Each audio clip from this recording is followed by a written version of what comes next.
خب سلام دوستان، وقت بخیر. من میخوام تو داو جونز وارد یک پوزیشن بای بشم. منتظر میشم قیمت به اونجایی که مد نظرم هست برسه و بعد پوزیشنم رو باز میکنم. از ابتدای ماجرا باهاتون میخوام لحظه به لحظه شیر بکنم.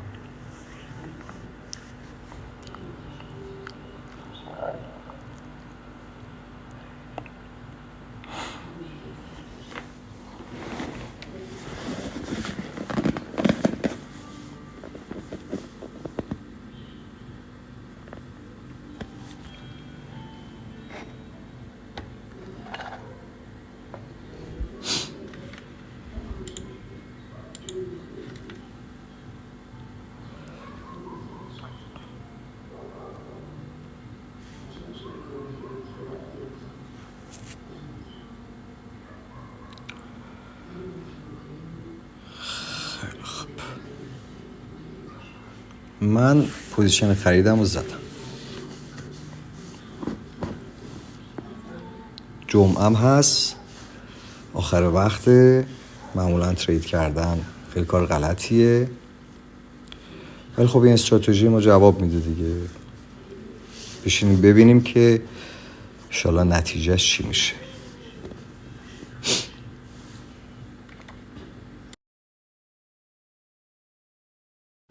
و ای کاش بروکری داشتیم که اینقدر اسپریدم ازمون نمیگرفت، چون بعد شد ترید تو تایم پایین. واقعا اونم اسپریدی که شناور باشه خیلی مهمه.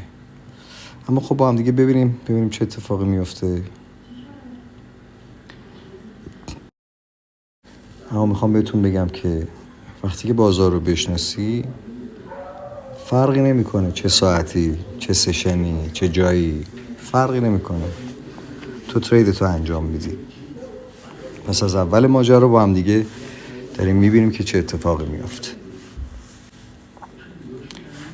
اساس و پایه این استراتژی هم عرضه و تقاضاست، اما نه عرضه تقاضایی که من مدت‌ها کار میکردم و توالی تحلیل داشت و ترند لاین داشت و این داستان ها.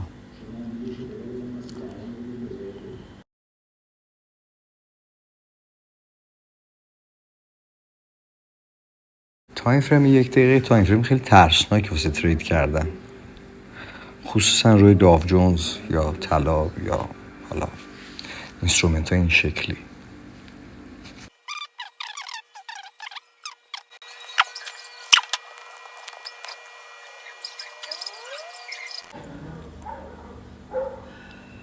اگر الان حجم نقدینگی بازار خوب بود و کامل بود، مطمئن باشین که این الان حرکتشو انجام داده بود و رفته بود و تارگت منو زده بود. تارگت من در حدود 40 پیپ 38 پیپ بالاتره در تایم فریم 1 دقیقه.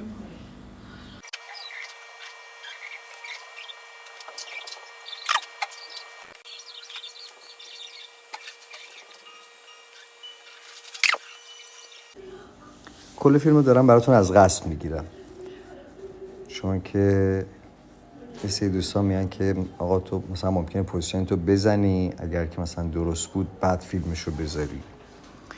اینو برای اون دوستان میگیرم، دوستان خاص که از ابتدای ماجرا یک پوزیشنی رو در ساعت فکر کنم 10 و چند دقیقه پیش بود، الان 10 و 40 دقیقه جمعه است، یعنی تقریبا 1-2 ساعت دیگه بازار بسته میشه. ببینیم این دمدمای آخر به ما داو جونز اون تیپی که میخوایم رو میده در تایم فریم 1 دقیقه که به ظاهر وحشتناکترین تایم فریم بازاره و انقدر نوسانیه که کمتر کسی تصمیم به ترید در این تایم فریم میگیره.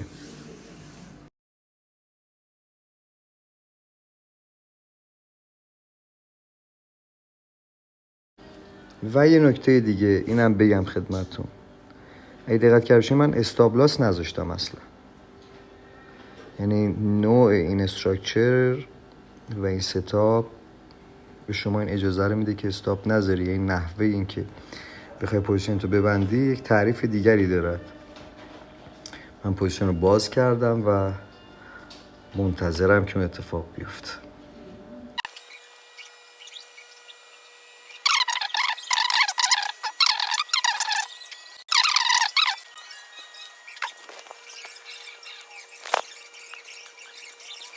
خوبی این استراتژی اینه که تو مثل ساپلای دیمند قدیمی نیازمند این نیست وایسی قیمت یه روز 2 روز 1 هفته برسه به یه ناحیه بعد ببینی که این ناحیه آقا جواب میده نمیده، ستم فورگت بکنی نکنی، کانفرمیشن بگیری نگیری، آیا میرسه آیا نمیرسه.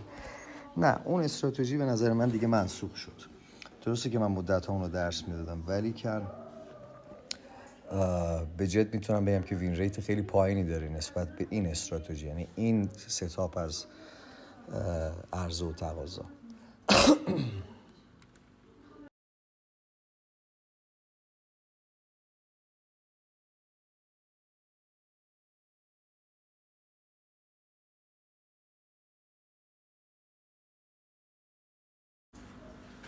که خوردیه بره من باید ببندمش.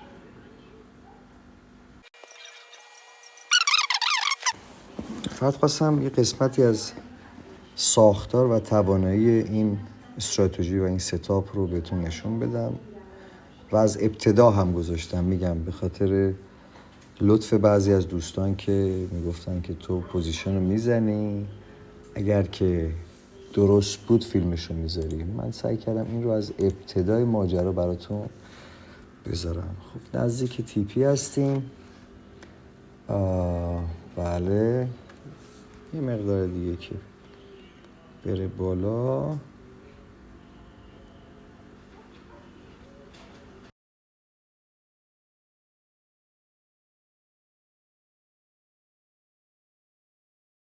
یک بار دیگه بگم، جمعه شب داو جونز تایم فریم 1 دقیقه، ساعت هم الان شده 10:52. تقریبا 1-2 ساعت دیگه بازار کلوز میشه. میریم انشالله تا دوشنبه که در خدمتتون باشم.